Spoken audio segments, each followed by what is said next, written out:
What happens when a company gets so good at what it does that its own success kind of becomes a cage?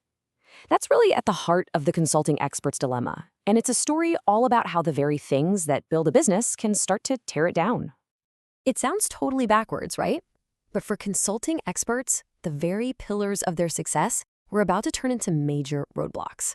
So let's unpack how this actually played out. So, who are we talking about here? A company called Consulting Experts. For 20 years, these guys have been the absolute go-to for small and medium-sized businesses. The ones that need those top-tier IT solutions, but without the massive enterprise price tag. They really built their name on quality and precision. And that incredible reputation, well, it created a brand new, totally unexpected problem. They were just so successful that their company's structure just couldn't keep up. It's a classic growing pain, really, one that can stall even the most promising businesses. See, their whole reputation was built on two things: direct, hands-on expertise from the very top, and a lean, super efficient team. These were basically their superpowers. But as we'll see, they were about to become their krypton. And all that hands-on expertise, it led directly to this huge issue. The founder, the visionary who built the entire thing, was now the one unintentionally holding it all back. A founder's bottleneck. It's exactly what it sounds like. It's when growth just grinds to a halt because the founder is spread way too thin. They're involved in every single key decision. They become the narrowest part of the funnel, and the flow of the entire company slows to a tiny trickle. And just look at what was on the founder's plate. They were the strategist, the project manager, and the team lead all at once. Juggling all three of those roles, that's a completely unsustainable workload for any one person. And the result?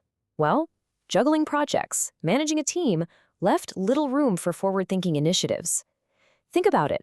When you're constantly just putting out fires, you don't have the time or the energy to design a fireproof building. Innovation was just grinding to a halt. But just as things were really hitting a breaking point, a massive new opportunity popped up. It was a chance for some serious growth, but it was going to force the company to finally confront this internal crisis. Forensic IT. It's a perfect fit for their deep technical skills. We're talking about high-value clients here, legal firms, insurance companies. This wasn't just a small step. It was a major leap into a really lucrative new market. But their current structure? No way it could support it. And this forced a really tough choice. On one side, you've got maintain the status quo. Keep the quality and control they were known for, but you risk stagnating.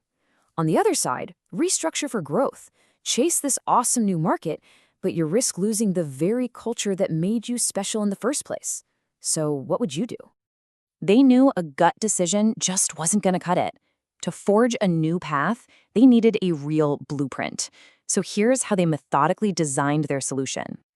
Their approach was purely analytical, broken into 3 steps. First, evaluate different organizational frameworks to even see what structures were possible. Second, assess the financial side of things to make sure any change was sustainable. And third, analyze the client impact. Because let's be real, growth is worthless if you tick off your loyal customers. So the ultimate goal here wasn't just to grow. It was to grow smart. The big challenge was to balance that high-level strategic oversight with empowered daily execution and do it all without losing the secret sauce that made them so great in the first place. And the lessons learned from this whole consulting experts dilemma, they give us a really powerful framework that pretty much any leader can use. Let's call it the Smart Growth Playbook. Okay, so this playbook has 4 parts, and they're all connected. It starts with shifting from a single founder to a structured leadership team. That's the move that lets the founder go from being a day-to-day manager into a true strategic visionary. And with that leadership team in place, the company can then intentionally balance its expansion with service quality, creating a scalable structure that's ready to jump on new market opportunities without the whole thing breaking. So, all of this brings us back to you. I want you to think about your own work, maybe your team or your company. Is your greatest strength also your biggest bottleneck?